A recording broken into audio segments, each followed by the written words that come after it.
Astrology പ്രകാരം ചില സ്ത്രീകളുണ്ട്, അവരെ കണ്ടാൽ തന്നെ മിക്ക പുരുഷന്മാർക്കും വിശദീകരിക്കാൻ പറ്റാത്ത എന്തോ ഒരു അട്രാക്ഷൻ എപ്പോഴും ഉണ്ടാവും.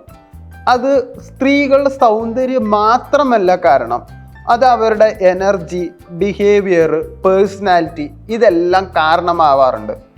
നമുക്ക് ആ നക്ഷത്രങ്ങൾ ഏതാണെന്ന് നോക്കാം. ആദ്യത്തെ അശ്വതി നക്ഷത്രമാണ്. അശ്വതി നക്ഷത്രത്തിലെ സ്ത്രീകൾ വളരെ എനർജറ്റിക് ആയിരിക്കും, അവർക്ക് എനർജി കൂടുതലായിരിക്കും, അതുകൊണ്ട് അവർക്ക് സംസാരം കൂടുതലായിരിക്കും.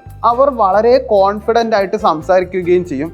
അതുകൊണ്ട് എല്ലാ പുരുഷന്മാർക്കും അവരുടെ പ്രസൻസ് തന്നെ അട്രാക്റ്റീവായിട്ട് തോന്നും. പോരാത്തതിന് അവർ നല്ല സൗന്ദര്യം നോക്കുന്നവരും കൂടിയാണ്. ശരിക്കും പറഞ്ഞാൽ അവരുടെ സീക്രട്ട് എന്താണെന്ന് നിങ്ങൾക്കറിയോ? അവർ നാച്ചുറലി സ്പോണ്ടേനിറ്റി ഉള്ളവരാണ്. അവർ ഭയങ്കര സ്വാഭാവികമായിട്ട് ബിഹേവ് ചെയ്യാറുള്ളൂ. അവർ സ്വാഭാവികമായിട്ട് മാനിപ്പുലേറ്റും ചെയ്യും. അതാണ് അവരുടെ പ്രത്യേകത. അതുകൊണ്ട് തന്നെയാണ് ആണുങ്ങൾക്ക് ഒരു ഫാസിനേഷൻ ശരിക്കും പറഞ്ഞാൽ ക്രിയേറ്റ് ചെയ്യുന്നത്. പോരാത്തതിന് അശ്വതി നക്ഷത്രക്കാരായ സ്ത്രീകൾക്ക് എപ്പോഴും 2 ജീവിതം ഉണ്ടാവാറുണ്ട്. ഒരു 32 വയസ്സ് വരെ ഒരു ജീവിതവും അതിനുശേഷം വേറൊരു ജീവിതം സ്റ്റാർട്ട് ആവാറുണ്ട്.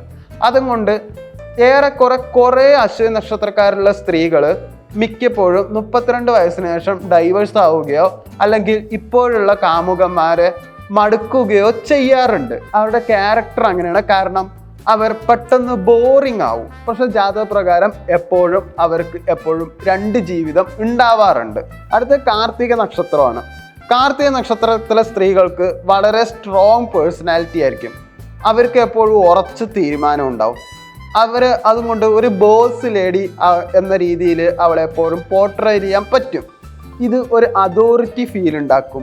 പല പുരുഷന്മാർക്കും അവരുടെ കോൺഫിഡൻസ് വളരെ അട്രാക്ഷനാണ്. അതുകൊണ്ട് കാർത്തിക നക്ഷത്രത്തിലെ സ്ത്രീകൾ കൂടുതലും ചുവന്ന ഡ്രസ്സ് ഉപയോഗിക്കാൻ സാധ്യത വളരെ കൂടുതലാണ്. ചുവപ്പും കറുപ്പും ഇത് മിക്കപ്പോഴും ഇവർ ഉപയോഗിക്കാറുണ്ട്. ഇത് കാണുമ്പോൾ തന്നെ ആണുങ്ങൾ വളരെ അട്രാക്റ്റീവ് ആവും. ഒരു രീതിയിൽ പറയുകയാണെങ്കിൽ അവരൊരു റൂമിൽ വന്നാൽ അറ്റൻഷൻ നാച്ചുറലി അവർക്കാണ് പോകുന്നത്. അവർ അറ്റൻഷൻ സീക്കറും കൂടിയാണ്. അവർക്ക് അറ്റൻഷൻ കിട്ടാൻ വേണ്ടിയിട്ട് അവർ വണിച്ച ആ രീതിയിൽ വരികയുമുള്ളൂ. ആ രീതിയിൽ തന്നെ മറ്റുള്ളവരെ സൂചിപ്പിക്കുകയും ചെയ്യും. അതിനെന്ത് പറയണം എന്നതും കൂടി അവർക്ക് നന്നായിട്ടറിയാം. അടുത്ത രോഹിണി നക്ഷത്രമാണ്. രോഹിണി നക്ഷത്രത്തിൽ ജനിച്ച സ്ത്രീകൾക്ക് ആസ്ട്രോളജിയിൽ ഒരു റൊമാൻറ്റിക് ഫെമിനൈൻ എനർജി ഉള്ള ഒരു നക്ഷത്രമാണ്. അവർ ഭയങ്കര റൊമാൻറ്റിക് ആയിരിക്കും. അവർ സംസാരിക്കുമ്പോൾ ഭയങ്കര ക്യൂട്ട്നെസ് ഉണ്ടാവും. ഹറിബറി ഒന്നും ഉണ്ടാവില്ല.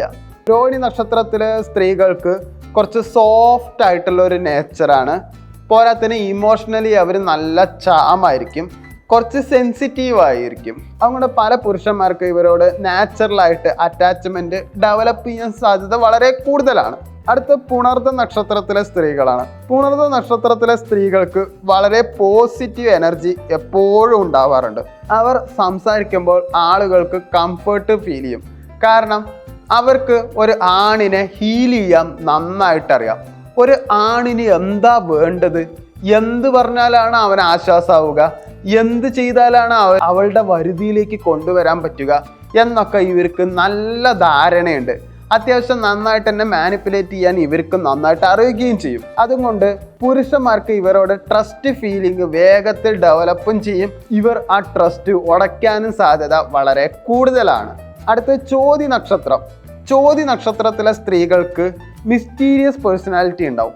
അവർ ഒരു കാര്യവും അങ്ങനെ തുറന്നു പറയുകയില്ല. അതുകൊണ്ട് അവർ ആദ്യം എന്ത് പറയുന്നോ അത് ചിലപ്പോൾ ഒന്നും വിട്ടു പറയാത്ത സ്വഭാവമോ അല്ലെങ്കിൽ അത് നുണയോ ആവാനോ സാധ്യത വളരെ കൂടുതലാണ്. അവർ പലപ്പോഴും അൺപ്രഡിക്റ്റബിളും ആയിരിക്കും. ഇതാണ് പല പുരുഷന്മാരെയും ഫാസിനേഷൻ ക്രിയേറ്റ് ചെയ്യുന്നത്. കാരണം അവളുടെ പാസ്റ്റ് എന്താണ്, ഫ്യൂച്ചർ എന്താണ്, അവളുടെ ബാക്ക്ഗ്രൗണ്ട് എന്താണ്, അവൾക്ക് വേറെ കാമുകന്മാരുണ്ടോ, ഭർത്താവുണ്ടോ, മക്കളുണ്ടോ, അവൾ എങ്ങനെയാണ് ജീവിച്ചത്, അവൾ എന്താ ചെയ്യണത്, ഇതൊക്കെ ഇങ്ങനെ തെരഞ്ഞും കൊണ്ടേയിരിക്കും. കാരണം മിസ്റ്റീരിയസ് ആയിട്ടുള്ള ആളുകളെ നാച്ചുറലി അട്രാക്റ്റ് ആവും.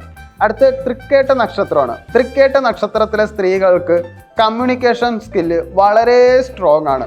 ഇവർക്ക് നന്നായിട്ട് സംസാരിക്കാൻ അറിയാം. ഇവർ ആളുകളെ സംസാരിച്ച് വീഴ്ത്തുകയും ചെയ്യും. ഇവർ ആണുങ്ങളെ നന്നായിട്ട് സൂചിപ്പിക്കുകയും ചെയ്യും. ആ സൂചിപ്പിക്കലിൽ ആണുങ്ങൾ വീഴുകയും ചെയ്യും. കാരണം ഇവർ പറയുമ്പോൾ കോമഡി വരും. ഹ്യൂമറും ഇൻ്റലിജൻസും മിക്സ് ചെയ്തിട്ട് ആണ് ഇവർ സംസാരിക്കാറുള്ളത്.